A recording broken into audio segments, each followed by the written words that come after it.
Senior Citizens Tips, time for information and public service. Alamin paano aktibong makalalahok ang nakatatanda sa mga gawain sa komunidad at bakit mahalagang sila ay maisasama sa pagpaplano ng mga gawain na may kinalaman sa kanilang sektor. Pakinggan natin ang mga karanasan, kwento, hinaing at kanilang opinyon sa iba't ibang polisiya at programa ng gobyerno para sa nakatatandang Pilipino. Makibahagi sa talakayan, makiisa sa pagpapalawak ng kaalaman at kamalayan ng bawat isa sa mga usapin tungkol sa nakatatanda. Senior Citizens Tips, mapapanood tuwing Lunes sa ganap na 2:30 hanggang 4 ng hapon sa Facebook page ng Coalition of Services of the Elderly o COSE. Ang talakayan na ito ay inihahatid sa atin ng COSE sa pakikipagtulungan sa Miserior, isang German Catholic Bishops Organization for Development Cooperation.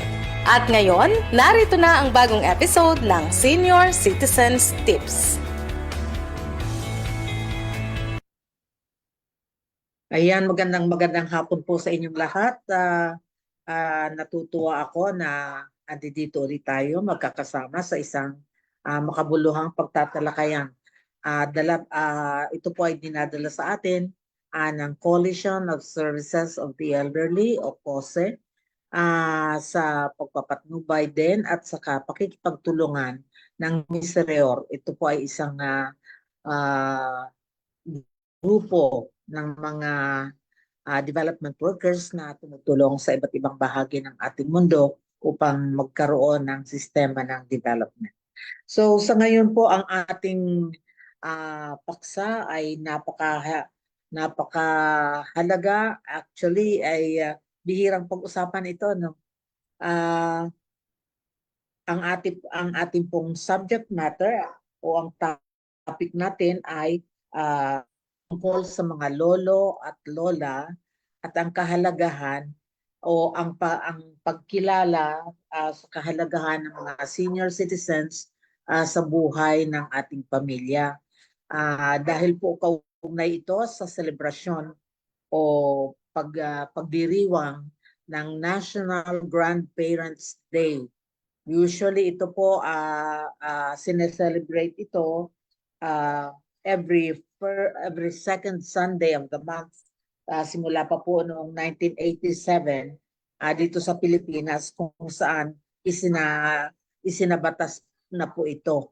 So medyo matagal-tagal na. Pero nagsimula po ito sa ibang bansa, sa Amerika. Nagsimula ito in 1978. Ang celebration sa Amerika ay first Sunday of the month of September. Sa India, ganun din, first Sunday of the month. Sa Pilipinas po, ito ay second Sunday of the month. So, welcome. Meron po tayong dalawang mga panauhin ngayon na tutulong sa atin sa discussion. Magbabahagi sila kung gaano kahalaga para sa kanila ang mga grandparents at bakit ba kailangan ito i-celebrate. Sa totoo lang, bago sa pandinig ko yung Grandparents Day, actually I just heard of this some 2 years ago. Medyo hindi pa, yung pala 1987 na nagsimula ito, pero ngayon lang natin napag-uusapan. Anyway, welcome everyone. Please feel free na mag-participate sa ating chat box. Pwede kayong magsulat dyan ng inyong mga tawag nito, mga komentaryo. Okay? May dalawa po tayong mga mga resource persons. Si Sir Gabriel Peralta, ito po ay isa sa mga kabataan na nagsisilbi din sa kanilang barangay bilang member ng Sangguniang SK. Tama ba, Sir Gabriel? Yes, sasamahan niya tayo sa ating talakayan. Ganon din si Miss Nympha Matol. Hindi ko nakikita dito sa screen ang picture ni Miss Nympha. But we're hoping na lumakas-lakas ang kanilang connectivity sa place nila sa Region 8 para maski pa paano ay makita din natin ang kanyang magandang mukha. Okay, so anyway, ako po si Nanay Salve na makakasama ninyo ngayong hapon. Actually, yung kasama kong moderator si Ka Floro, medyo kararating-rating lang niya mula sa ibang bansa kaya medyo pagod, but sabi niya he'll try his best efforts to join us. So mamaya we're hoping na makakasali siya, makakasama natin sa ating talakayan. So magandang hapon po. Muli ang ating topic ay tungkol sa mga nakatatanda. Kasama ako diyan sa mga lola at kasama natin ang mga lolo. Okay, pakinggan po natin ang pagpapakilala ni Sir Gabriel. Magandang hapon po sa atin pong lahat. Ako po si SK Chairman Gabriel Peralta. Ako po ay ang Vice President po ng SK Federation of Quezon City at kasalukuyan din pong lingkod bayan ng iba't ibang organisasyon po na tumutulong po sa pagpapaunlad po ng ating barangay, ng ating komunidad. Isa din pong member ng Model SK at itong nakaraang buwan lamang ay tayo po ay pinarangalan bilang 10 outstanding youth organization po. At tayo din po ay pinarangalan nung Sabado po na Outstanding SK sa pambansang sagisag ng modelong paggogobyerno po. At Philippine Sangguniang Kabataan Awards Top 20 finalist po. Ayun po. Maraming salamat po. So maraming salamat Sir Gabriel sa pagkakataon na naka-join ka dito ngayong hapon sa amin. Ang susunod nating resource person na magpapakilala, ako ang ganda-ganda niya. Kasama pa yata si Ma'am Sayus. Hello. Good afternoon Si po. Ma'am Nympha. Hello. Si Ma'am Nympha Matol ay magpapakilala sa kanyang sarili. Opo, ma'am. Good afternoon po sa lahat ng mga sa COSI at sa lahat sa mga resource speakers din at saka kay Nay Salve at sa COSI. Ako po ay si Nympha Torres Matol, a retired public schools district supervisor. Nag-retire po ako last 2020 at the age of 65. And I'm now a regional director of the National Senior Citizens Affairs for Social Justice, Welfare, and Development of Region 8 po. Thank you po, ma'am.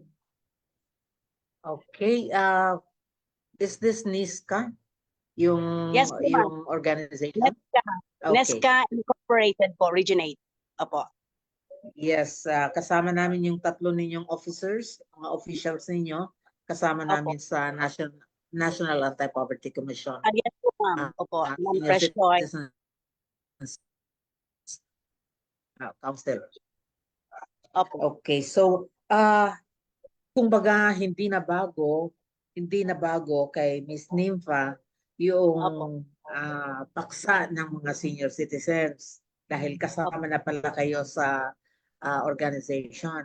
Pero kay Gabriel, hindi rin bago para sa iyo ang topic, although isa kang kabataan, ay hindi bago sa iyo ang paksa na ito dahil you've been working with COSE and like you said, kasama sa mga projects ninyo sa program of work ninyo sa SK ay patungkol sa mga senior citizens. Tama ba? Opo. Yes po. May mga initiative po tayo sa mga atin pong mga grandparents. If may partnership po tayo, Okay, may tanong lang po ako. Bakit po mahalagang ipinagdiriwang para sa inyo?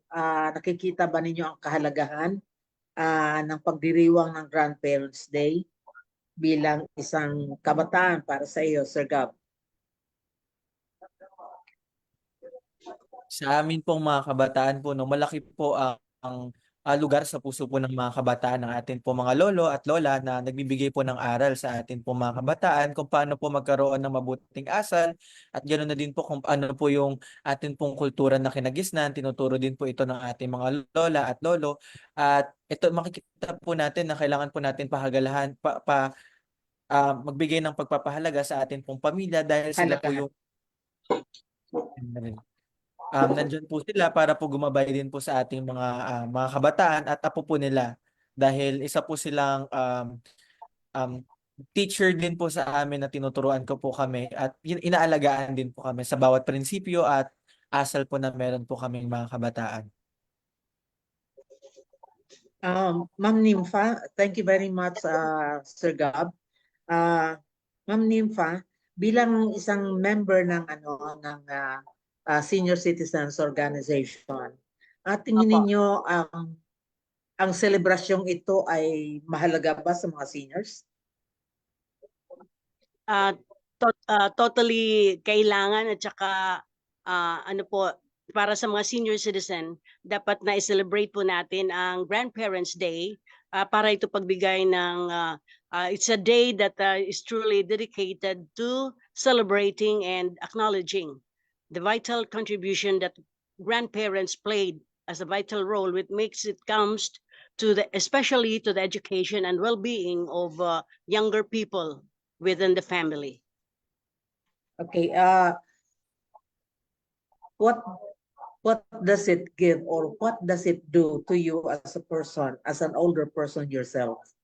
Of course, you have made a lot of contributions to the other members of the family, to the members of the community, but to you as a person, as an individual, what does it do to you? Kasi dati, during our time, there was no celebration such as Grandparents' Day. But Opo. why do we have to have one nowadays? It's Grandparents' Day is being celebrated to give to show high respect and gratitude to the older generation from honoring our grandparents by the mga bata if that they and everything that they do and everything that they do and they stand for yung mga grandparents at saka ang grandparents sila ang connection ng future. The grandchildren are the connection of the grandparents to the future while ang grandparents are the connection of the grandchildren to the past. Okay. Opo. Tama kayo. So ibig sabihin ninyo kung wala yung grandparents, putol ang history ng ating mga kabataan. Ang kanilang history magsisimula na lang sa kanila. Yes. Why is it important na nadadala natin yung past dito sa kasalukuyan sa mga kabataan, kasalukuyang mga kasakasama natin? Bakit kailangang dalhin natin yung past na yun? Kasi Ma'am Nympha. Opo, Nay Salve, yung mga grandparents, sila po ang kung ano man ang naging mga grandparents ng mga bata, ng mga grandchildren, kung ano man sila ngayon, it speaks of the kind of grandparents they had. Kung mababait sila, mabubuting tao sila, magandang ugali, magandang asal at naging educated dahil dun sa mga grandparents na nakita nila na ganun pala, educated pala. So parang madali sa mga bata, sa mga grandchildren na magkaroon sila ng education at saka yung maging mabuting ugali nila dahil nakita nila yon sa mga grandparents nila. Gusto ko lang idagdag, tama kayo na yung syempre mga ano tayo no, yung as Filipinos, nakikita natin at saka sa mga because we're all senior citizens na, the both of us, nakikita natin yung kaibahan. Yes, iba kultura ngayon, iba ang kultura, iba ang behaviors. kaysa sa kultura at mga gawain, mga actuations ng mga kabataan ng panahon. And then, there is no chance na mai-channel natin yon at maipapaalam sa ating mga kabataan ngayon kung Opo, wala yung mga senior citizens, di ba? opo, ma'am. So, and not unless they will go back to their books. Pero tingin ko pa, kahit yung pagbasa ngayon ng mga libro, hindi na masyadong uso sa mga kabataan ngayon. Di ba? Mas Parang hindi na nga po, hindi na sa libro, kundi sa Google na lang. Ano? So, ma'am. yes, you're talking about passing on culture mula sa mga nakatatanda papunta sa kasalukuyan. And then Yeah, ma'am. maybe pag kayo naman, Sir Gab, ang nag-age, no? Kayo naman ang nagkaedad, magiging ano ninyo? I can just imagine, ano ba yun yung sinasabi ng matanda sa mga bata? Noong panahon namin, di ba? You always start with, noong panahon namin, ganito yon. So anyway, and maybe for us to better understand and better value, appreciate yung mga sinasabi din ng ating mga magulang at saka ng mga nakatatanda. 'Di ba? So pero may kasi ang ano natin diyan, ang concern natin ngayon is how can we bridge, 'di ba? How can we bridge the gap between the young ones and the young ones? ONCE. The ones young and the young ones. Yes. Opo. At sige, simulan natin kay Ma'am Nympha sa young Ah, ones. 'Di ba mayroon tayong kasabihan na kung ano ang Ang puno puno. ng bunga. So kung Yes. lahat ng mga puno puro edukado, may nakapagtapos, may mga trabaho, mababait, mabuting mga ugali, very kind, mapagmahal.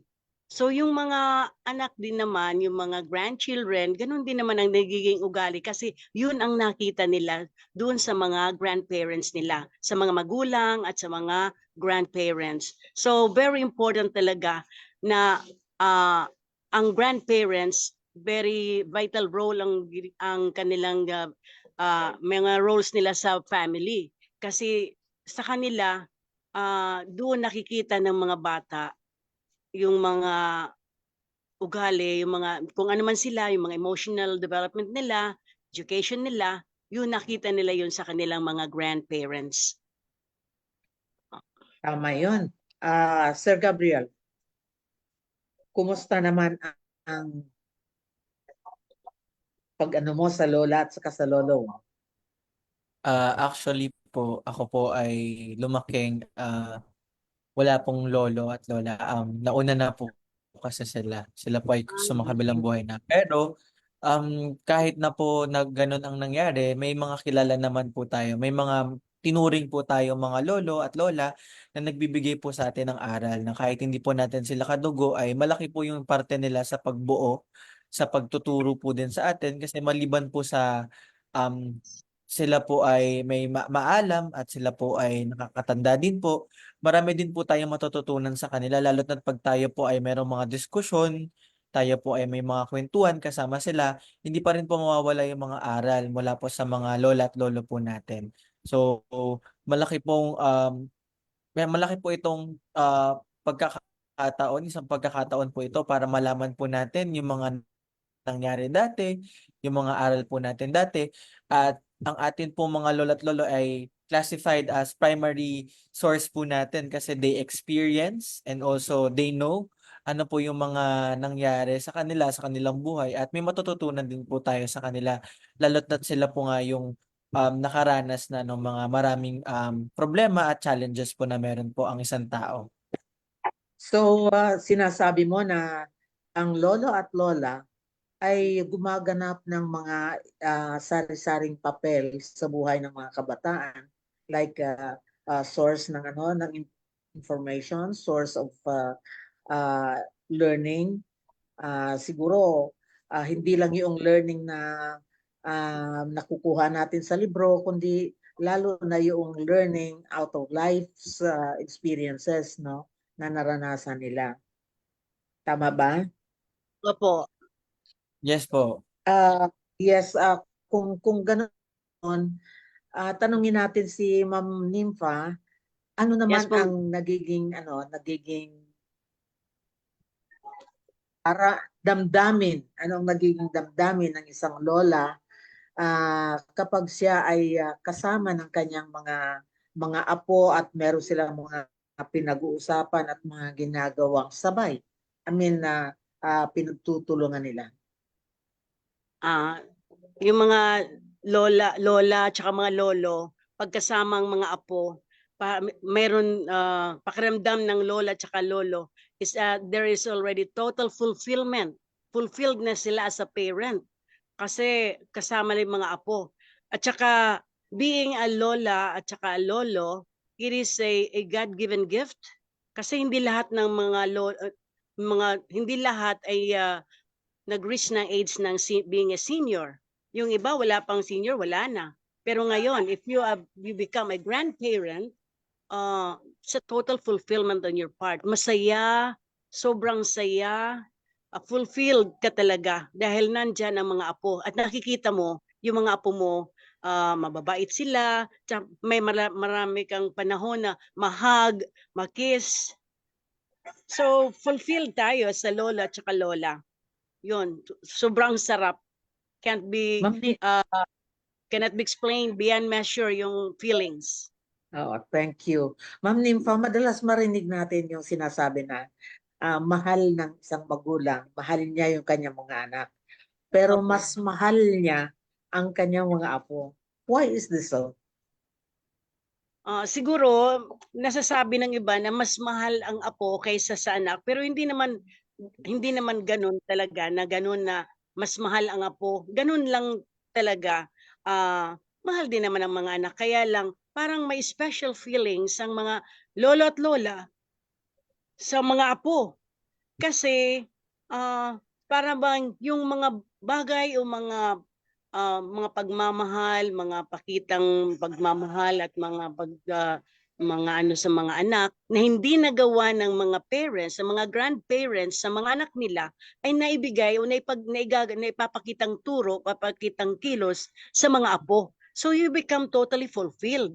Parang nagiging perpekto na rin ang yung pagiging grandparent, pagiging lola at lolo kasi yung mga bagay na hindi mo nagawa sa mga anak mo ngayon, parang sinasabi mo, ngayon ko na gagawin o ipapakita sa aking mga apo yung mga bagay na hindi ko nagawa sa mga anak ko. So pag nagawa mo na yun sa mga apo mo, parang you become totally fulfilled. Lord, parang sinasabi mo, Lord, I have done my best.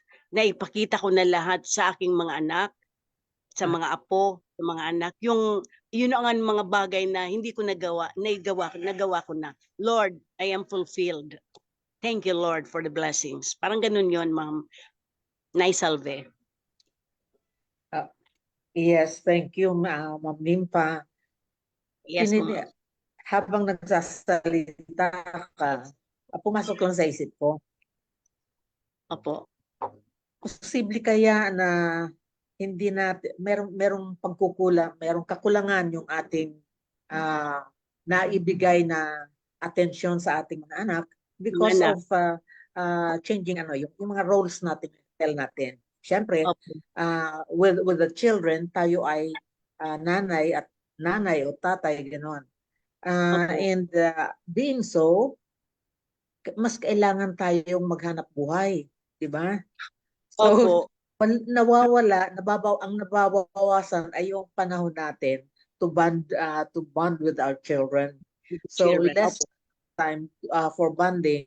Samantalang pag tayo ay lola na, hindi na ikaw ang maghahanap buhay, hindi na ikaw ang maghahanap ng itutusto sa mga maliliit. So, you have more time to spend with them. Full time. You will have full time with your grandchildren. Yeah, so, teka, tanungin natin si Sir Gab. Do you have any expectations from your expectations mo of your grandparents and yung yung grandmother mo at saka grandfather mo, what do you expect from them? Actually po, madami. Kasi since my mom is very passionate po into public service and also lagi niya po kami binabantayan at andyan po siya lagi sumusuporta po sa akin. At alam niyo po yun kahit na may mahirap at mahirap po kami, hindi po ganun kayaman, andun pa din po yung pagmamahal. So siguro ganun din po siya pinalaki ng kanyang mga nanay at tatay na um, kung paano niya po ako mahalin bilang anak po niya, yung nanay ko po, ganun din po siguro siya minahal ng kanyang nanay at ng tatay po. Kasi what you've experienced to your parents po, yun din po yung naranasan din po nila dun po sa kanilang magulang. And also, di ba nga po, parang replication po to ng pagmamahal. So kapag minahal ka ng sobra ng magulang mo, mamahalin mo din po ng sobra yung anak mo. Kasi ganun pinakita ng magulang mo kung paano yung pagiging magulang. So ganun po siguro. So kung yung ano po expectation ko siguro kapag nakita po nila ako what I achieve, what I do, uh, what I serve po for people, siguro they will be proud and also would love me, no, so much, no. Kung sabi po ninyo na mas mahal po nung lola nila at lolo yung apo, siguro baka mas mahal din po ako at proud po yung lola at lolo ko po sa akin. Ganun po. What do you Tama. say to this? Kasi I have heard some young people na kapag medyo sinasaway ba ng mga matatanda o nagbibigay ng experience yung kanilang mga nakatatanda of yung past experiences naman ng mga yun when they were young. Ang sinasabi may mga batang nagsasabi na inay, itay, obsolete na yan. What do you say to that? Actually, trend po siya na kapag meron pong comparison sa previous generation, sa generation po natin ngayon, actually nakadepende na lang po talaga sa mga kabataan kung paano po nila i-manage yung experience po ng mga nakatatanda po natin sa meron po tayo ngayon. So, parang kailangan po maging kritikal ng mga kabataan kung naayon pa ba yung mga aral dati sa paniniwala po ngayon kasi may mga magagandang paniniwala po dati. May mga paniniwala din pong hindi na din po katanggap-tanggap, 'di ba po? So halimbawa po nung sa atin pong gender na dapat kapag lalaki ka, dapat magpaka-straight ka, pagka babae ka dapat mahinhin ka. So, sa paniniwala po ngayon, it's genderless po kasi dapat kung ano pong gender mo, it would be respected po by our lolo and lola. And isa na din po siyang pagkilala po sa atin po mga kabataan na kung ano po sila, yun po dapat ipakita nila.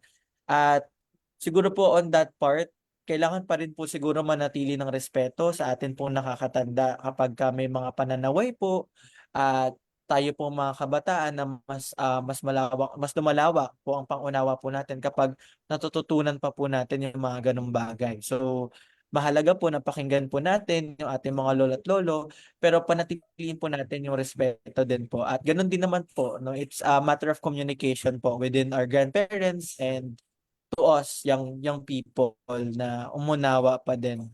Ganun po. Yes. Oh, thank you very much, Sir Gab. Nabanggit mo yung communication. Ma'am Nympha, kayo Yes, ma'am. bilang isang educator, Opo.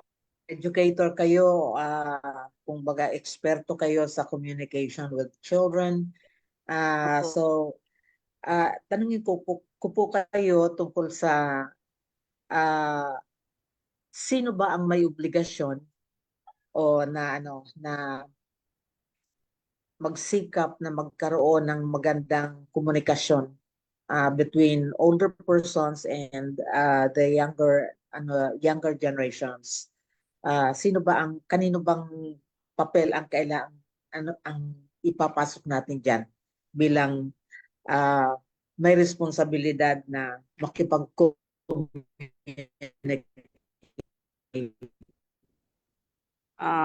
As Nay Salves, based on experience po na sa isang family, sa isang pamilya, pag medyo hindi maganda ang relationship, meron nag-start na hindi magandang relationship, sinasabi, tawagin mo si lola at saka si lolo mo para maayos na lahat. So ang lola at ang lolo, sila ang bridge. Sila ang makakapagbigay o nagbi-bridge sa mga relationship in the family. Kung ang tatay na hindi maganda ang relationship sa mga anak, ang mga anak hindi naman open sa parents, yun, sinasabihin na lang, tawagin mong lola at lolo mo, ayos na lahat. Naaayos. Yung medyo mahirap gawin, mahirap magawa, yung hindi nagagawa ng ilang panahon. Pero pag may lolo at lola, everything is become smooth. Naaayos lahat. So parang ganun ang importance ng lolo at lola. Ang grandparents, ganun ang importance nila sa family. With the grandparents, sila ang nagbibigay ng sila kumbaga sa stardust, silang nagbibigay ng stardust sa family, sa children, sa parents. Kung hindi nila naunawaan ng mga ang isa't isa, pag nandyan ang lola at lolo at nagsalita ng mga lola at lola, ayos ng lahat. Everything is well understood. Tsaka ang respeto, kung nawawalan ng respeto, bumabalik ang respeto kasi ang mga lolo at lola ay ang nagsalita na. So ang salita nilang lolo at lola, yun, may bisa yun sa family, pinakikinggan. So kung nawawalan ng respeto, pero pag nandiyan pa ng lolo at lola at nagsalita na sila, yun, lahat ay nakikinig. Mga anak, mga apo, naayos na rin lahat because nandyan ang lolo at lola at nagsalita na sila. So yung respeto, dito talaga ang pinaka-basic na sa family, respect for each other. Respeto. So pag nandyan, pag nawawala na yan, tawagin na lang ang lolo at lola. Maayos ng lahat. Di ba, Nay Salve? Opo. He has napakalaki ng role ng mga lolo at lola kasi especially karaniwan yung bata ay lumalaki sa piling ng lolo at lola, 'di ba? Yung mga babies, mga bata pa, syempre yung mga magulang ay naghahanap buhay. Opo. Usually naiiwan yan sa lolo o sa lola kung saan diyan nadidevelop. There are times na as the children grow older, nagkakaroon ng parang drifting apart yung nabibisi na yung mga bata, mga kabataan sa kanilang mga activities bilang younger members of the community. Sometimes naiiwanan na talaga yung mga older persons sa and lalo na ngayon na ang bilis ng pag-iiba at pagbabago ng teknolohiya, di ba? Opo.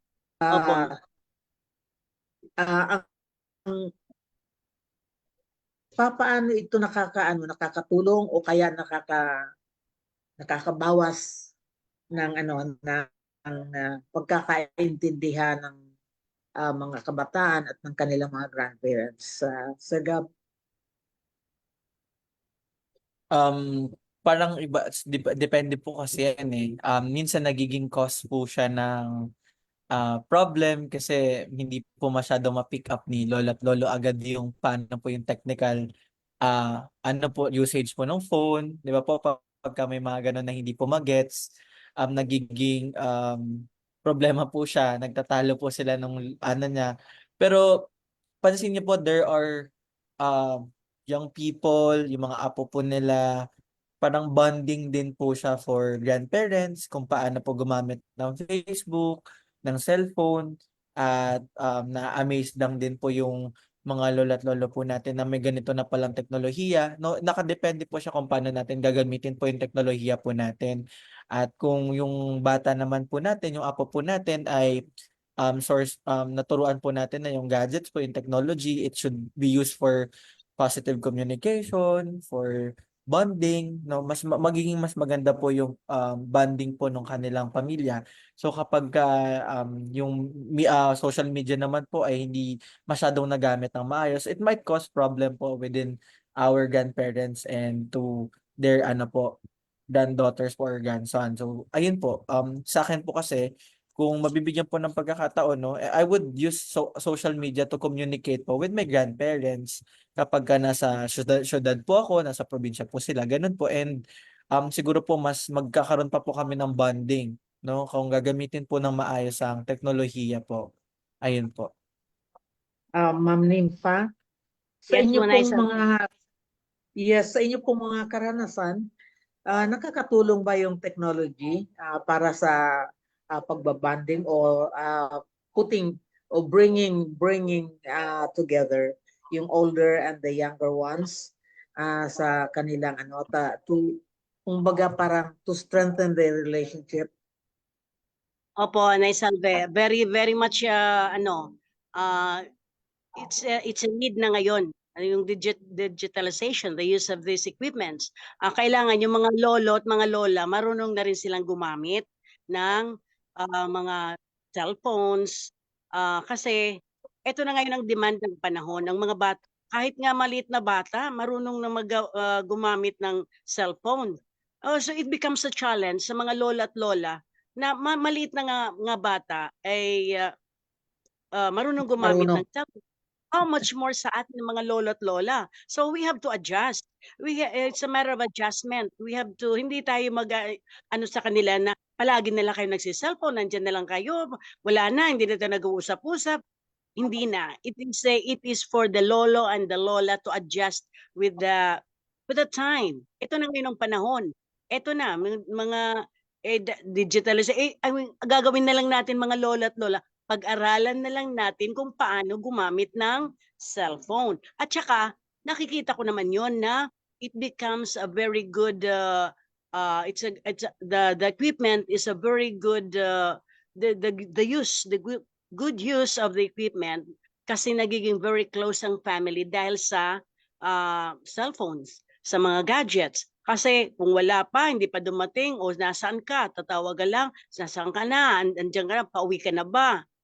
So, nafe-feel ng mga apo, ng mga anak, ng mga apo, na important pala sila sa mga lolo at lola. Their absence at home, nafe-feel doon sa bahay. So, i-communicate sila, pag na-communicate, sabi, ganun pala ako, importante pala ako sa lola ko, sa lolo ko, yung wala ako sa bahay, ano pala yun, na ano pala ng lola ko. So, nagkakaroon ng feeling of importance ang apo, ang anak.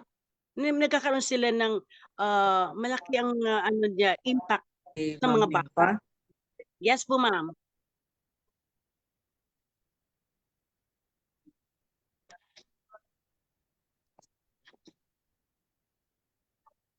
Hello po. Yes, Ma'am Nympha. Yes, ma'am. Yes, Yes, ma'am. Medyo oo, tingin ko baka may weather disturbance niya sa Region 8.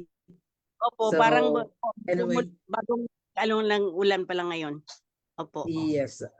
But we understand yung sinasabi po ninyo na parang since we are older, mas tayo may pangangailangan na mag-adjust ng konti, a little Opo. more effort to learn their language, to learn their technology para tayo ay hindi naiiwanan. Sa Yun na totoo nga lang, po.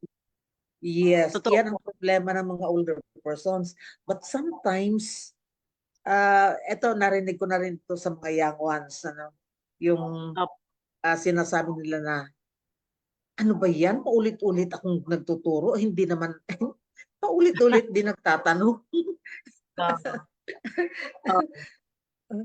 So, is it possible for is it possible for the younger generation to also adjust a little para naman din mas madaling maintindihan ng mga nakatatanda? You know, we have different difficulties also.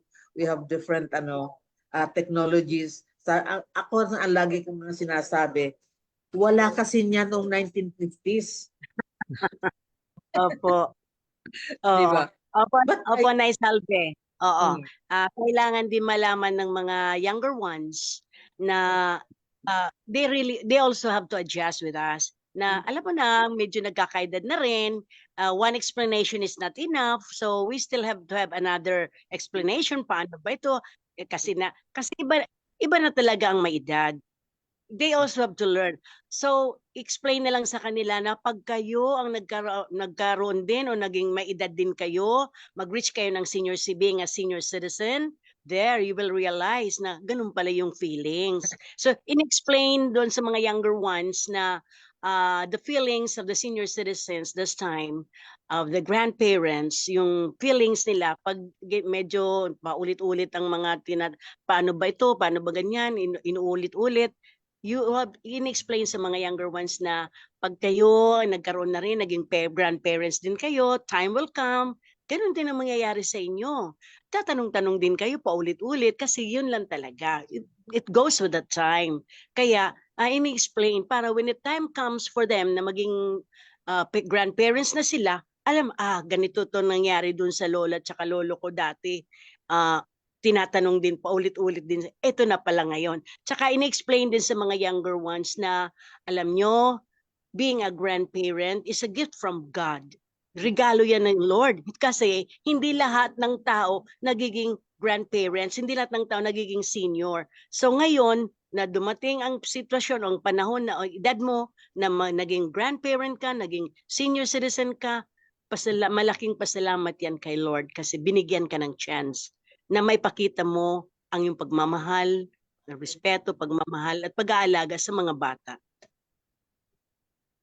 yes, Yun po, and dapat na realize at na-appreciate yan ng ating lipunan, di ba?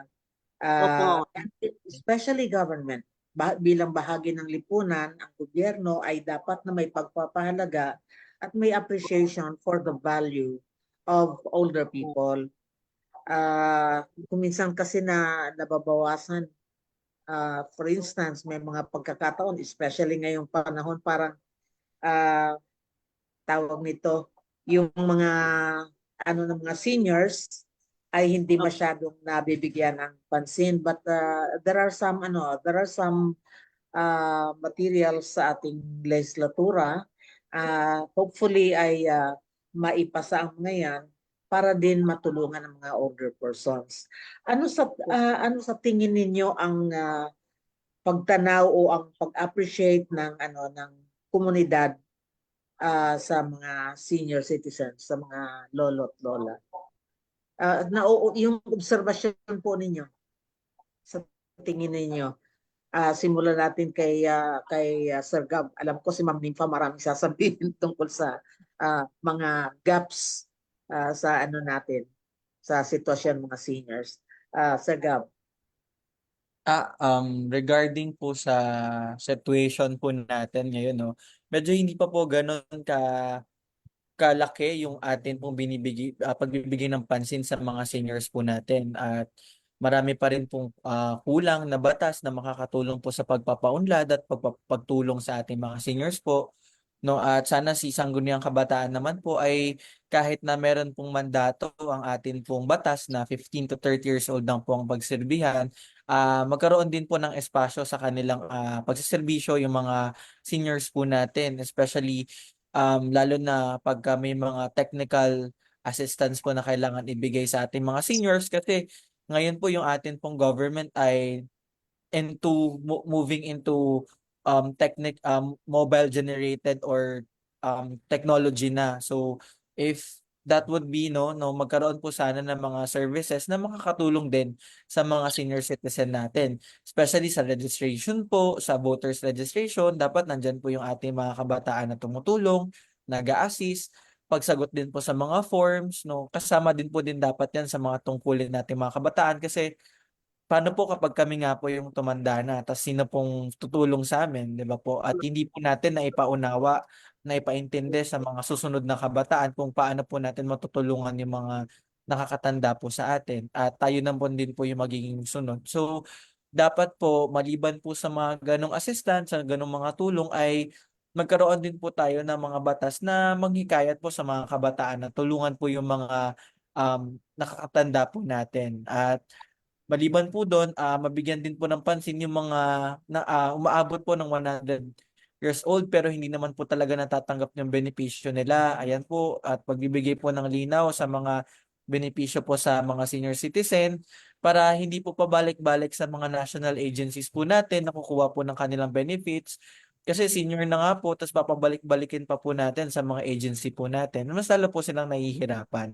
So sana maging um, inclusive din po yung mga programs po ng ating barangay, ng ating pong national government para po kapag hindi po natatag as hindi po na-feel ng mga senior po natin na pabigat po sila, kundi isa po silang instrumento para mas maunawaan pa po namin kung paano po natin pauunlarin yung bayan po natin at paano po tayo mas makakatulong sa susunod na henerasyon. So, lahat po nung sinabi nyo kanina, isa po siyang malaking aral din po sa akin na sobrang importante din po matutunan ng kabataan. At yung pag-adjust po sa technology, no? Alam po natin na medyo mabagal po yung mag-pick up na po yung ating mga nakakatanda pagdating po sa technology. Pero however, paano nga po pagka kami naman po, no? Tapos may bagong technology na naman. So we need to teach our constituents, our young generation na tayo po, tatanda din po tayo. So pahalagahan natin yung mga ganitong bagay na maaari nating makabalik din sa atin pag tayo ay tumanda. Ayun. Thank you.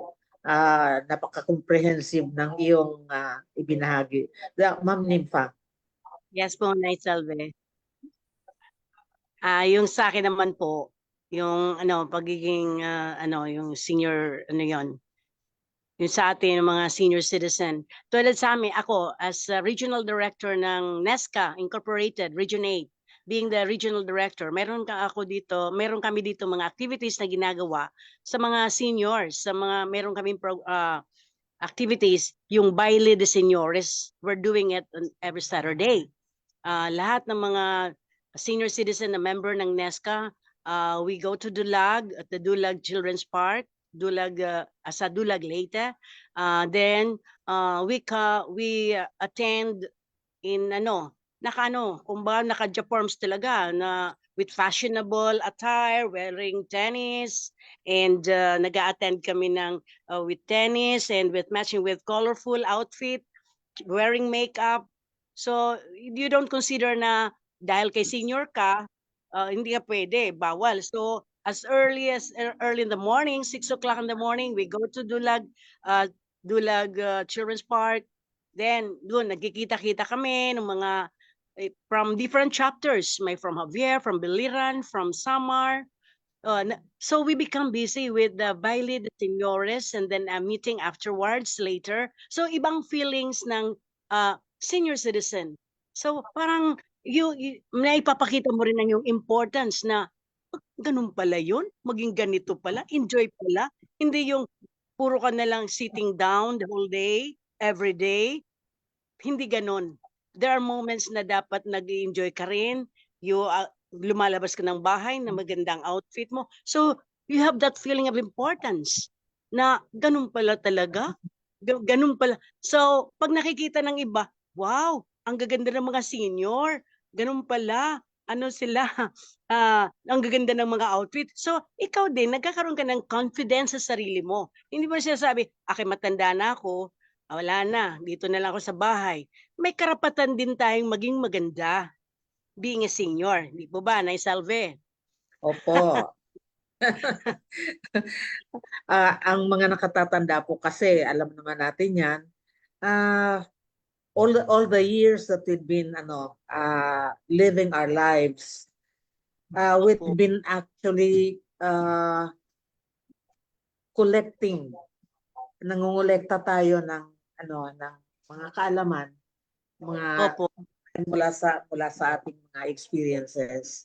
So mahalaga na ito ay ating pinapayabong hanggang sa ating pagkakaedad. Hindi natin iniiwanan to sa isang tabi. actually ay mas pinapayabong natin ito so that we maintain we retain our yung tinatawag nating productivity. Opo, Kasi opo. us being productive, us continuing to contribute positive things sa ating komunidad, kumbaga it helps us to build up ourselves. Hindi ko matanda na ay wala ka na magagawa. In fact, Self-confidence. 'di ba maririnig mo 'yan, matanda ka na, tumigil ka na. Mag-ano ka na lang sa bahay.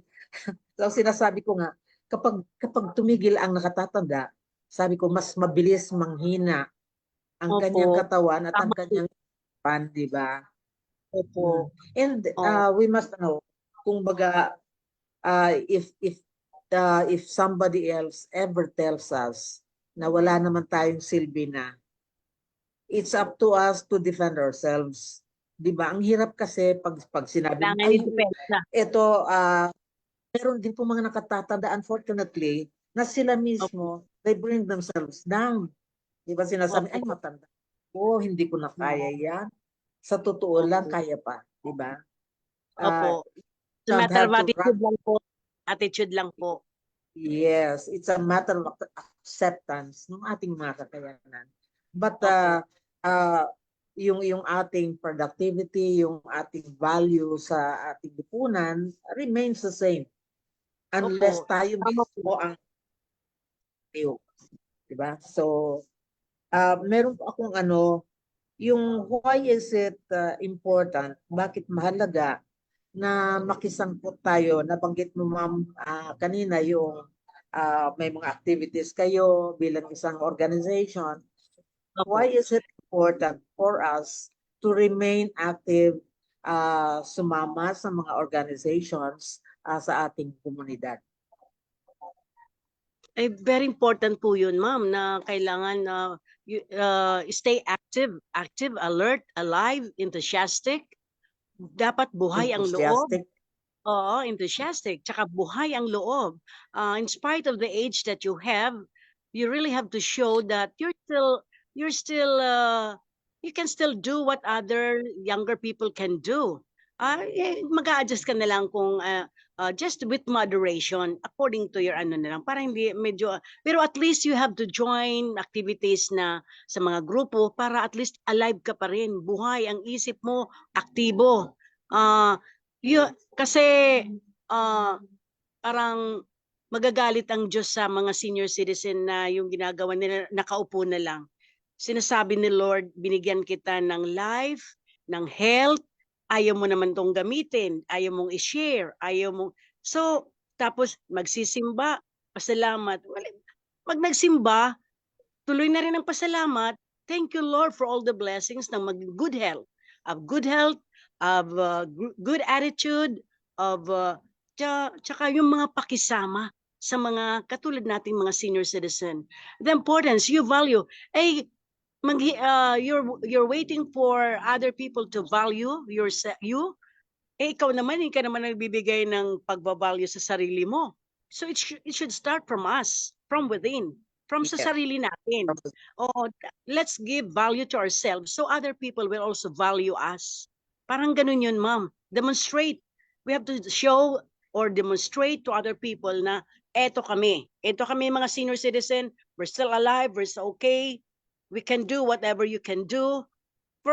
Dapat ipakita natin na we are in good shape para good health tayo, for health and wellness. Yung namin po, Naisalve, yung Baile de Señores na ginagawa namin every Saturday, that is for the health and wellness of the senior citizen po. Pakuan po mo yan, ma'am. Okay, thank you very much. Mahalaga po kasi ang nakukuha natin sa pakikipag-usap, pakikisama, pakikipagtrabaho sa ating mga kapwa nakatatanda. Pero ang tingin ko kahit this is a new parang movement, trend ito na even the young ones, even the younger generations are involved in matters regarding older persons. Nabanggit nga kanina ni Sir Gab na yung kanilang mga programs ay kasali sa kanilang mga tinutulungan o at mga katrabaho nila ang mga senior citizens.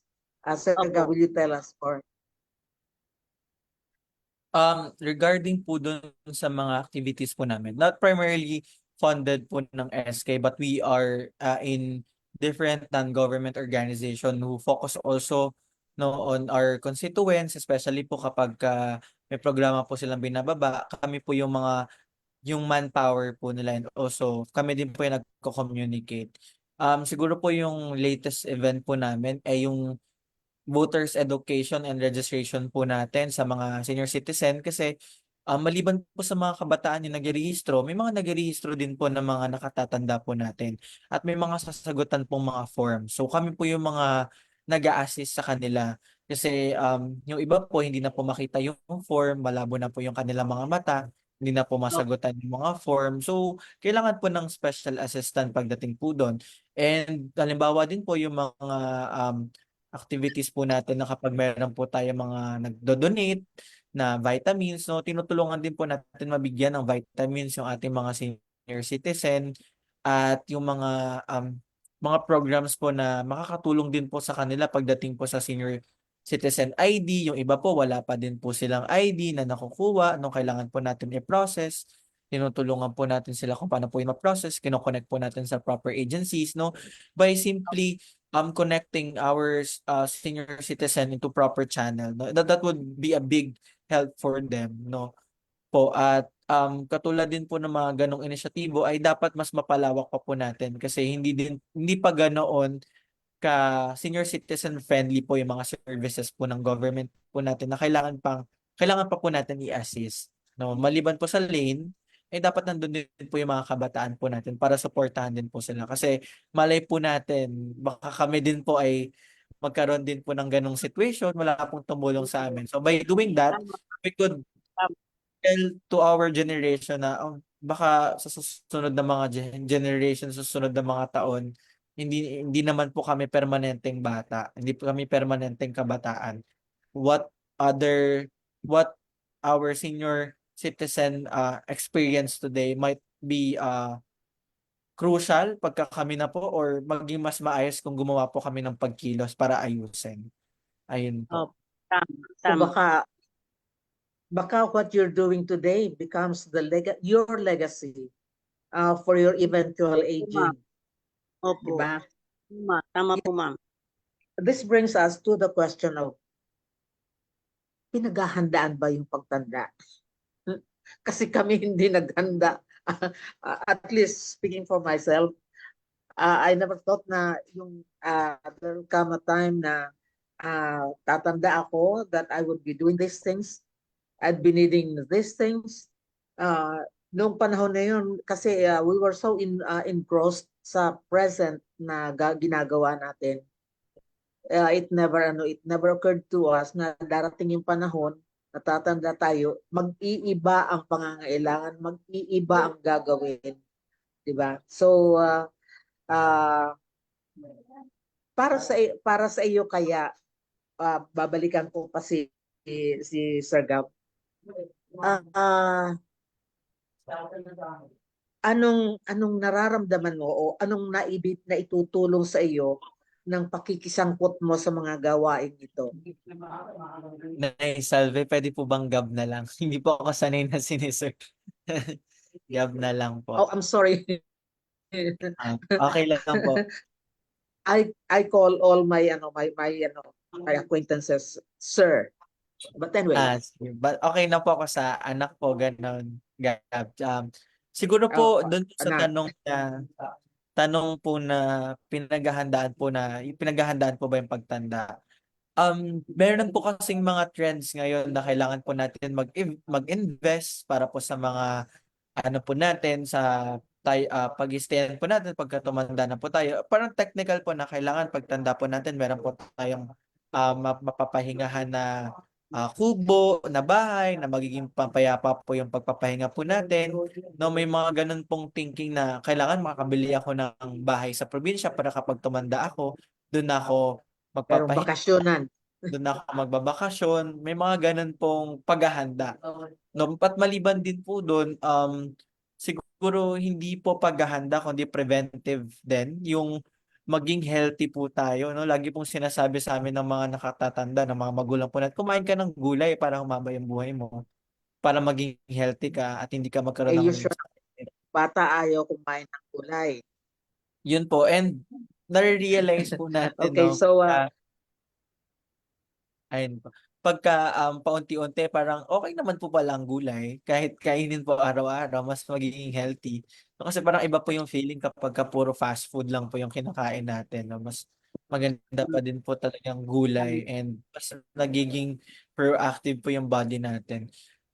In terms of that po, kailangan po natin paghandaan kasi may mga hindi pa din pong maayos na sistema na hindi po masyado nabibigyan pansin yung mga senior citizen po natin at lalo na kapag tayo pong mga nakatatanda ay may kailangan na din. So may kailangang tulong at suporta. Ayun po. Ma'am Nympha, Yan po, Nay Salve. nababanggit ni Gab yung tungkol sa mga kailangan natin ngayon, kulang pa, etc. So I would like to think na ang sinasabi niya ay ang lipunan natin ay may mga kakulangan din in terms of caring for the older person. Opo. Ano sa tingin ninyo ang sitwasyon natin ngayon? Is government and is the society giving us the proper attention and the proper care that older persons need? Opo naman po, Nay Salve. Yung mga senior citizen, yung mga nakatatanda naman ngayon, ay binibigyan din naman ng pansin at saka binibigyan ng mga pag-aalaga.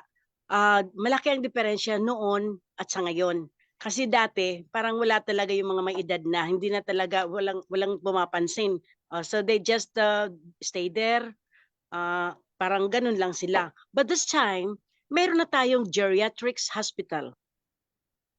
Yun ang nag-aalaga sa mga nakatatanda na hospital. Meron tayo dito sa Leyte, dito sa amin sa Region 8, meron kaming Eastern Visayas Medical Center.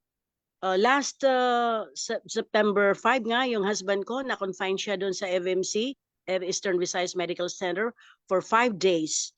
We went out, walang bayad po, Nay Salve. Hindi kami nagbayad, walang siningil sa amin. With all the blood chem, with the ultrasound, with all the x-rays, yung mga laboratories, lahat. Tsaka pag uwi namin, Nay Salve, meron pa kaming good for 1 month na medicine. Walang bayad din.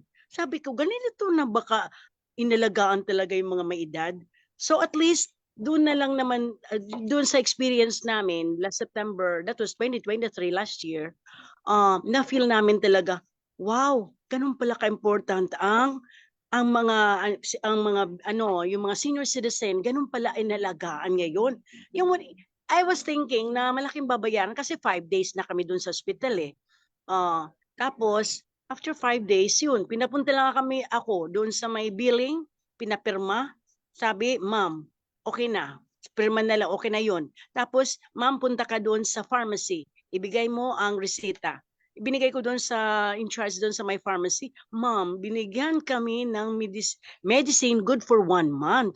I was so amazed kasi I was thinking na malaking babayaran namin kasi dati naman talaga maraming binabayaran doon sa hospital eh.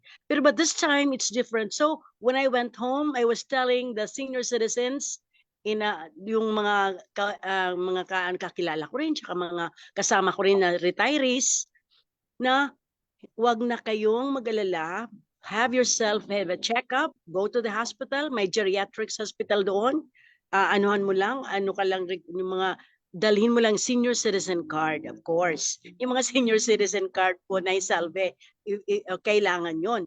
Tapos, binigyan kami ng number. Tapos, maganda ang pag-aalaga na nakita na feel ko yon.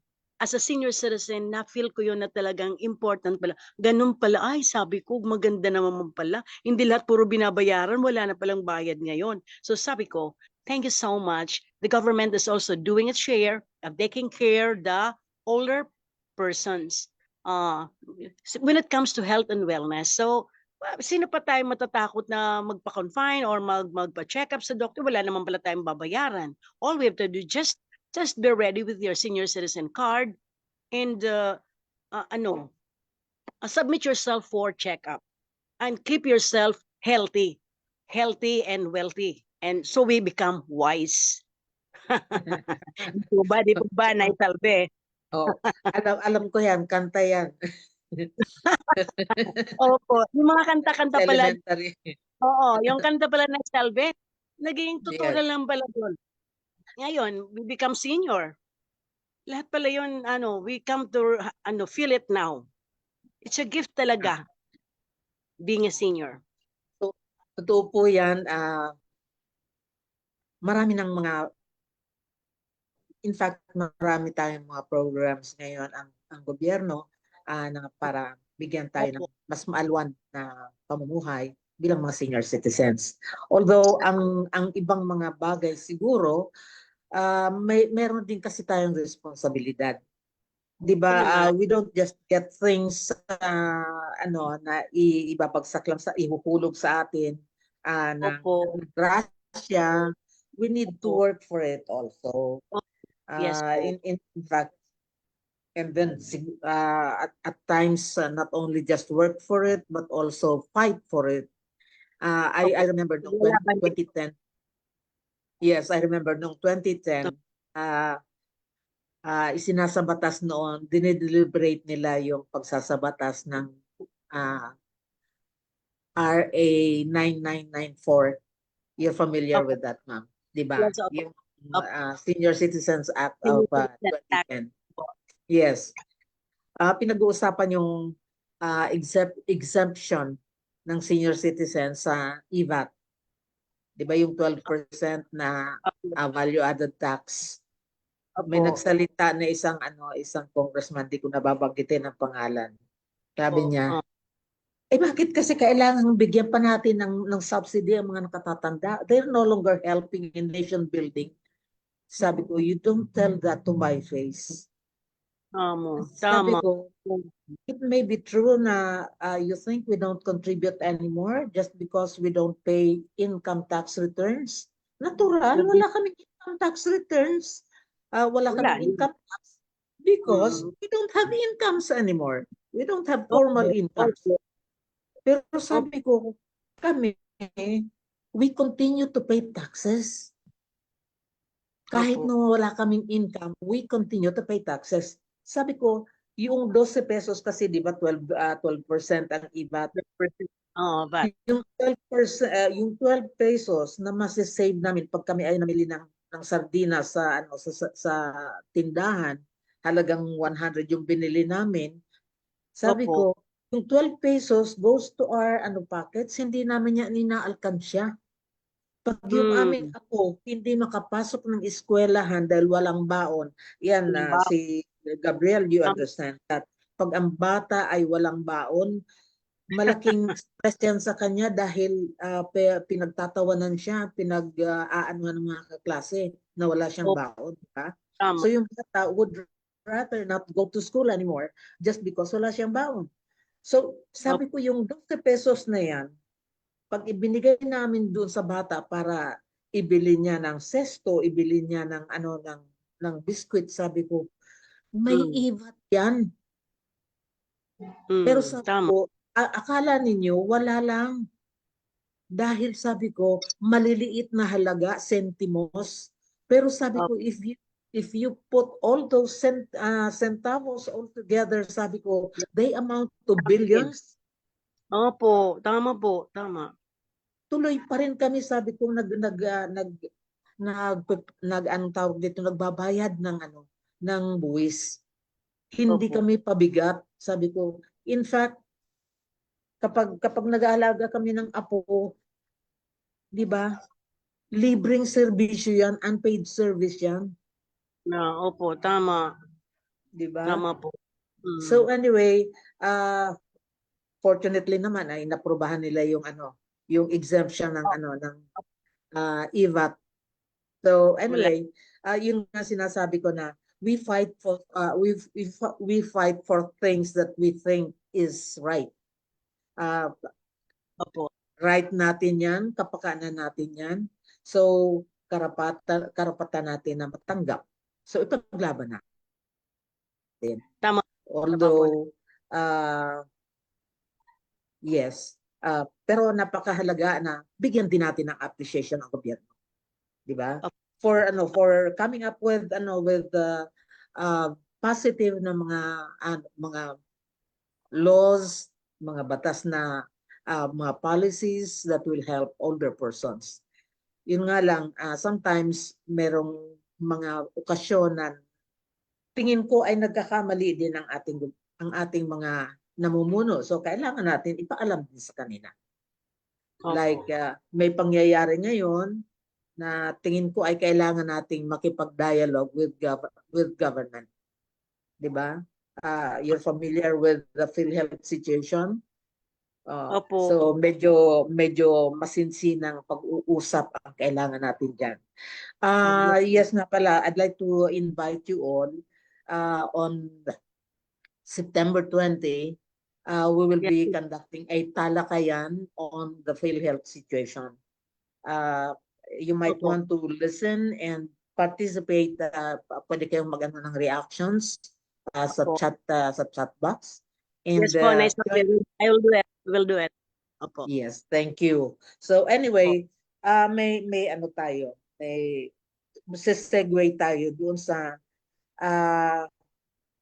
ano ang maaari o kaya nating gawin para sa pagsusulong ng batas o polisiya para sa nakatatanda. Like ikaw, Ma'am Nympha, you are in Region 8. How Opo. would you be able to help us legislate o kaya influence policy making na actually ang mga gawain yan ay nandito sa Metro Manila. So how do you think would you be able to participate? Just like here, we're here in Region 8 po, as the Regional Director of NESCA Incorporated, Region 8, I may call for a mag-meeting po kami, then share the information sa mga kasama ko dito na magkakaroon ng and ask them paano tayo makakatulong na ano natin yung and paano tayo makaka-participate, actively participate. So doon na maisulong ang mga para sa mga senior citizen na at least dito sa amin kasi we meet every Saturday naman, so we can it would just be very easy for us to meet and discuss things and give our share, or may pasa or may bigay din naman yung mga bagay na kailangan din naman para makatulong sa mga policy making. Kung kami dito po sa region po. Opo. We will actively participate po, Naisalve. Thank you. Gab, kayong mga kabataan, makakatulong ba kayo sa pag-influence ng policy reform para sa mga nakatatanda? Actually po, kami po talaga ang dapat din manguna din sa mga reforms, no, dahil may mga changes po tayo ngayon na kailangan po natin i-absorb for our policies. And to make also policies updated also po, to have reforms, and also if applicable pa ba siya sa mga generation po natin. Pagdating naman po sa senior citizen policy, no, ang Sangguniang Kabataan naman po ay it's to our interest po, to our role po, that to have the initiative to lobby policy if it would benefit po our constituents, our barangay, and kami din po mga kabataan ay dapat din makiisa sa mga ganitong hakbangin, kasi kami din naman po yung makikinabang sa mga polisiyang ito kapag kami na po yung napunta sa sitwasyon kung kami na po yung nakakatanda sa lugar po namin. At maliban po doon ay makilahok din po tayo sa focus group discussion sa mga usapin po natin pang senior citizen. Ngayon po kasi parang nung umattend po ko last time ng mga conferences about senior citizen, no, tinatanong po ako bakit daw may kabataan sa isang policy making conference. No, so sabi ko po ay mahalaga po natin pag-usapan at pag-usapan po namin kung paano po mapapabigyan ng paano po kami makakatulong at kung ano po ba yung kabataan na may babahagi po namin dito at kung paano po natin siya mas mapapaganda pa at kami pong kabataan yung makakatulong din magdagdag ng mga hinaing po namin at mga naiisip pa namin programa na mas magiging inclusive and progressive po yung programa para po sa mga senior citizen po natin. Kasi doon din po kami pupunta at kung ano po yung ginawa po namin polisiya para sa mga senior citizen, kami din po yung makikinabang. So, mahalaga po na mag-lobby, mag-consultation, mag-focus group discussion, mag bottom to top po tayo na approach para yung sa mga nasa grassroots po natin, alam po talaga natin kung ano po yung mga hinaing nila. Tama po. May isi-share ako sa inyo. Yes, ma'am. Sa pagkakaalam ko, working with the Senior Citizen Sectoral Council ng NAPSI and working with the COSE tungkol sa mga older persons. There are two ways of helping policy reform.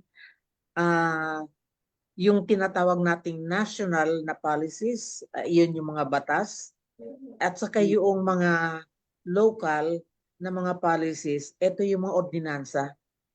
Diba? Opo.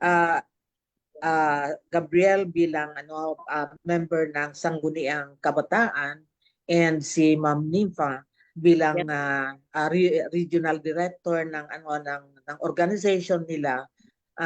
She represents the organization in policy making conferences, sa mga pag-share ninyo ng mga pangangailangan. You're actually by sharing your needs, sharing your ideas, sabi ko, maaano kayo yung inyong mga pangangailangan, yung inyong mga sitwasyon ay mari-reflect doon sa mga ordinansang ipapanukala ng mga members ng inyong sangguniang panglungsod at saka sangguniang yung board. Di ba meron tayong provincial board? Opo. Yes, but also even without having to come to Metro Manila, you can still participate in the reform of the policies ng national. Sa papaanong paraan, sabi ko nga, all our congressmen have offices sa kanilang mga regions. So, for instance, meron tayong mga panukalang batas ngayon na very crucial, nandito ngayon sa Senate, pinag-uusapan yung universal social pension. You can participate in the lobbying even without you having to come to Metro Manila. Masyadong magastos yung pamasahe. So, but you can do the lobbying right where you are. Dahil siyempre ang inyong mga kongresista, merong opisina diyan sa region, di ba? So, sabihin ng every time nandiyan sila sa opisina, bisitahin kaya ninyo ng inyong grupo, di ba? Kahit na yung mga officers lang, dahil siyempre pag marami, pamamasayahan natin at pakakainin lahat, baka maubos ang pondo ninyo, di ba? Yung mga butang ninyo. So, bisitahin ninyo yung inyong congressman, pakipag-usapan, palinawan, paliwanagan, etc.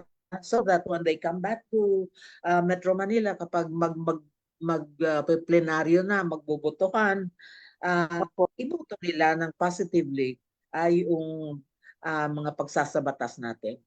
Diba? Sa kasalukuyan, we were present, si Ma'am Choi, I think she was present, hindi man present physically, she was virtually following up. Very active po siya sa Zoom. Oo. Yes. Yes, noong butuhan sa plenaryo on third reading ng Opo. Universal Social Social yan. Pension, she was always getting in touch with us. Yes.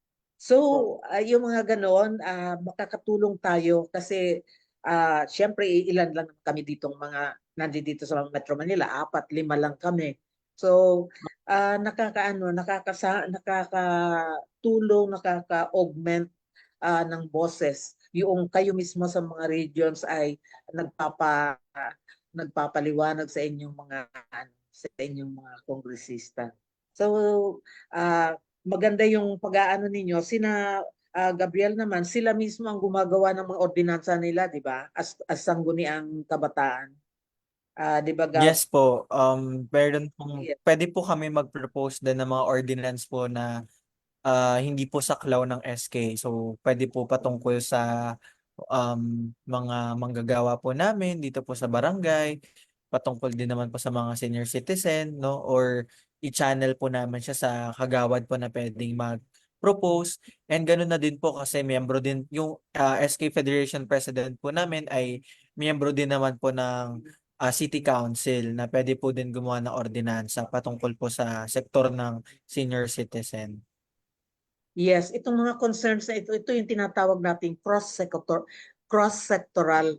that we don't have to stick to our specific sectoral issues lang sa pagtatrabaho, like kagaya ng mga kabataan.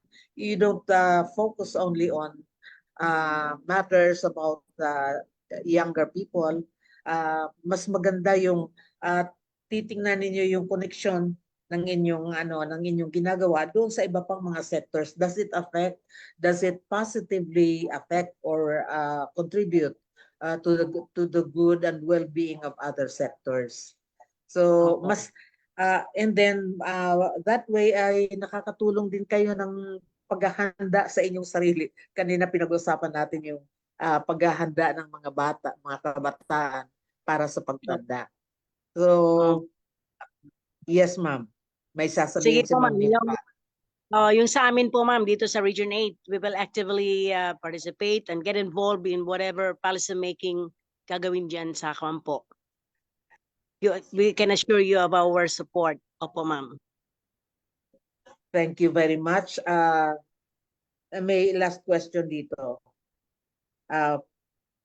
Bilang kabataan, sa iyo ito, Gab, bilang kabataan, paano ninyo nakikita ang inyong sarili bilang senior citizen pagdating ng araw?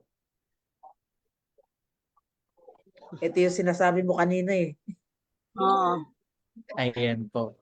So, bilang kabataan po, paano po namin makikita? Siguro, sana sa panahon po namin na kapag kami po ay naging senior citizen na, ay mas maging senior citizen friendly po yung ating mga government services. No, maganda po yung nasabi ni Tita na sa kanila po sa Leyte ay may ganun na pong sistema. Ganun na rin naman po sa Manila. Pero ganun na rin po sa Metro Manila. Pero sa dami nga po ng tao dito ay hindi po masyado lahat na ibibigay yung mga pangangailangan po natin at medyo sa dami din po ng mga tao ay medyo puno na din po yung ibang ospital. So kaya may mga ganong pagkakataon po. Pero alam ko po na sa Lungsod Quezon, katulad po ng mayor po namin, ay ginagawa po niya yung mga mas makakabuti po sa amin po mga nakatatanda. Si Mayor Joy Belmonte po ay isa din pong progressive leader din. Kaya po siguro pagkatapos po ng kanyang termino ay may mga programa po siyang may iwan na makakatulong po sa mga senior citizen. At sa pagiging senior citizen ko po, what I expect po is that sana maayos na po yung serbisyo, maluwag na po yung ating mga hospital na kapag nagkakasakit po yung ating mga senior citizen, ay madali po makakapunta sa hospital. Ganoon na rin po sa mga government services po natin na hindi po mahirap na magrehistro yung mga senior citizen po natin, kukuha po ng mga papel at yung mga benefits po nila ay hindi na po pahihirapan pang pumunta sa mga opisina para ma-claim, no? At hingan ng maraming dokumento at sa atin po mga tahanan naman ay magkaroon ng magandang espasyo ang ating mga nakakatanda, magandang komunikasyon, yung sa teknolohiya po natin, hindi na po mahihirapan yung mga senior citizen na magpipindot or matuto dahil ito po ay dumaan na po sa amin, no? Kami po ay ang generation ng technology. So siguro pagtanda po namin, mas high-tech na po siguro yung mga cellphone noon. So baka mas maging madali po din para sa amin. At iba't iba pong mga services na mapapaunlad pa natin tungo sa culture, sa cross sectoral merging of ideas po and lobbying of policy that would make our senior citizen better po. So ayun po yung mga ina-ask po natin. Napakaganda niyan pag nangyari ano. Ang problema lang kasi namin, ah, baka pagdating ng oras na kayo na ang medyo nagkaedad, mas tataas na ang level ng difficulties ng inyong technology, and you'll be experiencing the same experiences we have now.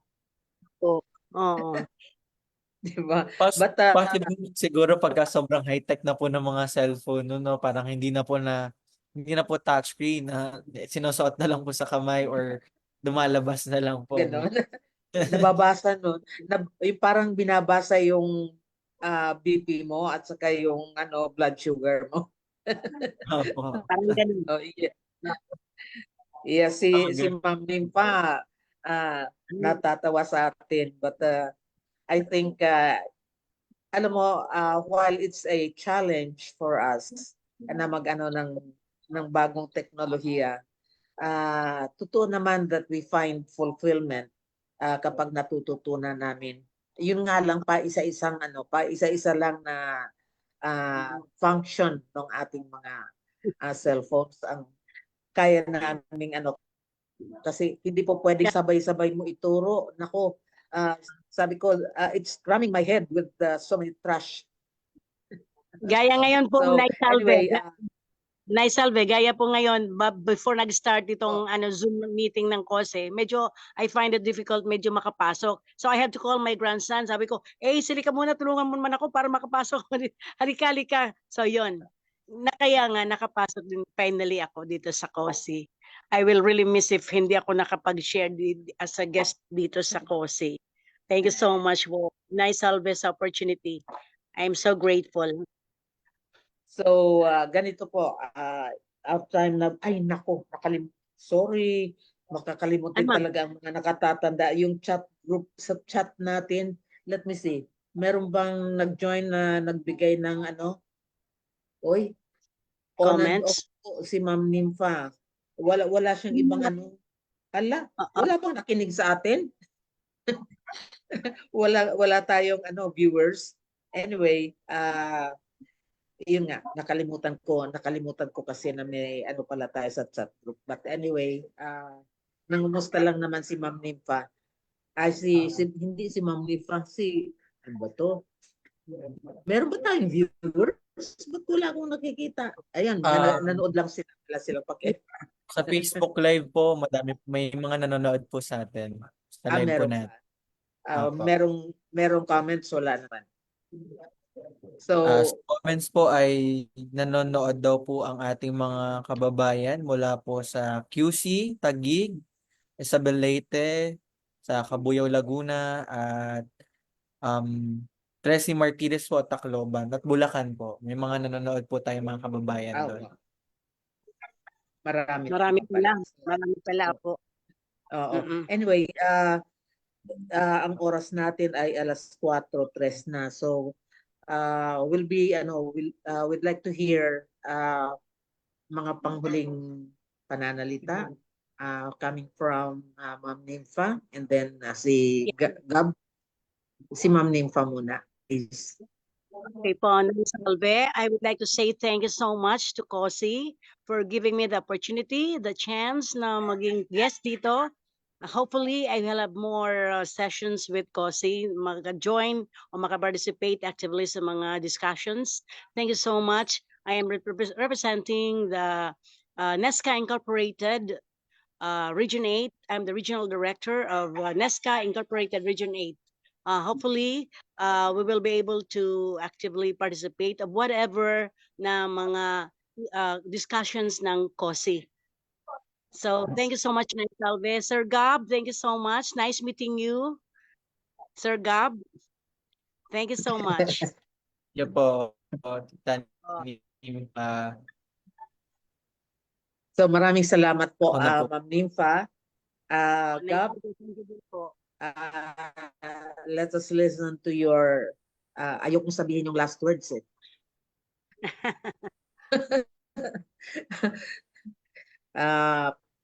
Do you have any kabataan saka sa mga lolo't lola mo? Ayan po. Ang hindi mo na nga pala inabutan yung mga lolo't lola mo, but to other older persons in the community.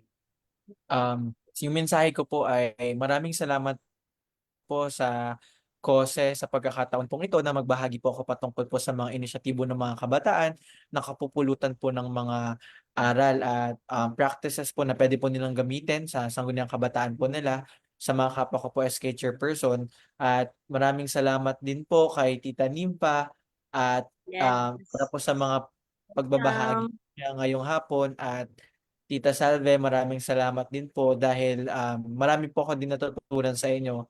At siguro po ito pong espasyo na to ay mahalaga para din po na mamulat yung mga kabataan na kami din po ay tatanda at dapat po namin pahalagahan yung mga ganitong bagay na magkaroon po ng diskusyon para mas mapalawak at mapaganda po yung mga programa po natin. So sa mga sangguniang kabataan po natin na kasama sa pagseserbisyo, tayo po ay maging inklusibo sa ating pagseserbisyo para na lang din po sa kinabukasan ng ating bayan at ng ating mga kabataan na dadating din po sa punto na tatanda din po at magkakaroon ng ganitong sitwasyon para sa mga batas na nahihirapan po tayo na makamit yung atin pong mga services. So sana maging isa po tong aral na maging progresibo at inklusibo sa mga batas at serbisyo na ibibigay po natin sa ating mga kababayan. Maraming salamat po. Thank you very much. Napakaswerte po natin. We had two resource persons today na ang kanilang mga binahagi ay nanggagaling sa kanilang mga sariling karanasan. Valuing older persons kasi alam naman natin sa celebration ng Grandparents' Day, ang binibigyan natin ng focus ay yung pagbibigay halaga o pagkilala sa kahalagahan ng mga senior citizens sa ating buhay. Alam natin na early on sa ating in our lives, ang kasakasama natin ay yung mga older persons na nasa ating pamilya. So naging bahagi sila ng ating buhay, naging bahagi sila ng kultura na kanilang ipinapasa mula sa kanilang panahon papunta sa atin na nasa iba ng kapanahunan naman. But I think what's important here ay hindi lamang yung pagbibigay ng atensyon doon sa pagkakaiba, no? Yung the differences, but more so doon sa paghahanap ng pagkakapareho, paghahanap ng commonalities kung saan mas nagkakaintindihan, mas nagiging maganda ang relationships between members of the family and members of the community. Nababawasan na, kumbaga nabubura na yung mga stigma, yung ageist activities. Nakikita natin yun kasi in the past, ay burang na yan, ay matanda na yan. These are ageist things that people do. Hindi nila alam na ito ay nakakasakit, but ngayon po ay mas nagiging luwag ang paghinga ng mga nakatatanda. Like we find more younger people, more youth involved in activities and in programs helping older people. Ngayon, gusto ko lang din siyempre tayo naman, reminder sa ating mga older persons na while we expect a lot from the society that we are in, we expect so much also from government. Mahalagang bigyan natin ng pansin na kailangan natin pagtrabahuhan yan. Yung nanay ko, madalas niya sabihin sa amin noon, Diyos ng Diyos di iniulog iniros. Ibig sabihin, sa Bicol yan eh.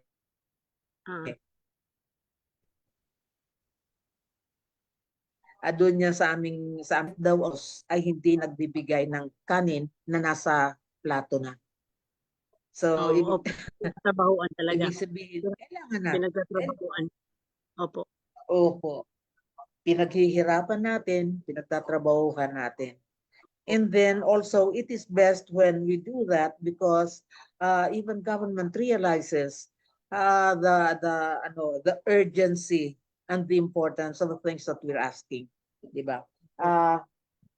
Meron akong gustong i-share sa inyo. I'd like to share this. Katatanggap lang namin ng anong tawag niyan? Update coming from Commission on Human Rights.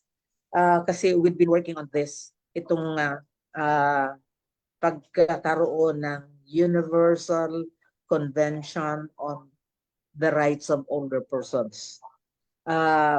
When I was invited to the UN in 2010 as a speaker, pinag-uusapan na ito yung drafting of the Convention on the Rights of Older Persons. Pero taon-taon sila nagkukumperensya sa New York. Up to earlier in the day, that was mga January, February, March, hanggang noong panahon na yan, ay wala pa silang nadadraft na convention. Ang dami ng mga conventions, di ba? Convention for children, for women, marami. Yun na lang sabi kong PWDs, meron na rin. Mga taong nasa mga tribo, meron din sila. Pero yung mga older persons, wala. We are fortunate now kasi yung conference nila nitong May,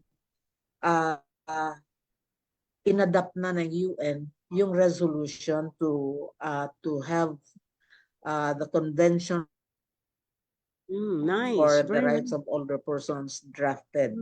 So, how on process? Sabi ko nga, it has taken so many years from 2010 pinag-uusapan na nila hanggang ngayon 2024 na. It took 14 years para ma-draft yan. Sabi ko, maganda. At least, so that's one good news na gusto kong bahagi sa inyo. Ganon din yung sa Universal Social Pension, it is now being discussed, being deliberated on in the Senate. So, siguro bigyan natin ang Senate ng a few more months. Sana huwag nang matapos huwag nang maiwanan ito na sa pagtatapos ng 19th Congress. Sana ay maaprubahan na ito. So that will mean pag naaprubahan yan, all senior citizens, no matter kung meron kang pension o wala na tinatanggap mula sa GSIS or SSS o kaya sa PIBAW, meron ka nang matatanggap. Sabi ko nga, sa totoo lang, wala nang senior citizen na totoong mayaman. Kasi yung mga mayayaman na senior citizen, sabi ko, ngayon, lalo na pag nagsosolo na lang sila, they find themselves at the mercy na lang ng kanilang mga anak. Di ba? Nga, buhay pa, pinaghati-hatian na yung kanilang mga properties. So, sabihin na natin dating mayaman yan, pero hindi na rin ngayon. And bibihira na kung meron man, nakatatanda na talagang matataas ang mga pensyon. Diba? So, ang mahalaga na government kumbaga serves not only a few, not only a portion of the population, but the entire diba? So, at saka ang mga senior citizens naman ay patuloy pa rin even up to this time ay productive members hindi totoo yung wala ng silbi ang mga senior citizens. We have Opo. in our own ways, we have our own value. Sabi ko nga, we have economic value. Despite our age, we have economic value. Ayan. So, magandang hapon po and thank you very much. It's now 4:14. It was good discussing these things with you. Not just because tayo ay older persons, but because we have here younger generations represented ni Gabriel na nagpapakita ng pag-aaruga at commitment, not just for themselves but for us also. Thank you. At Thank you. maraming salamat.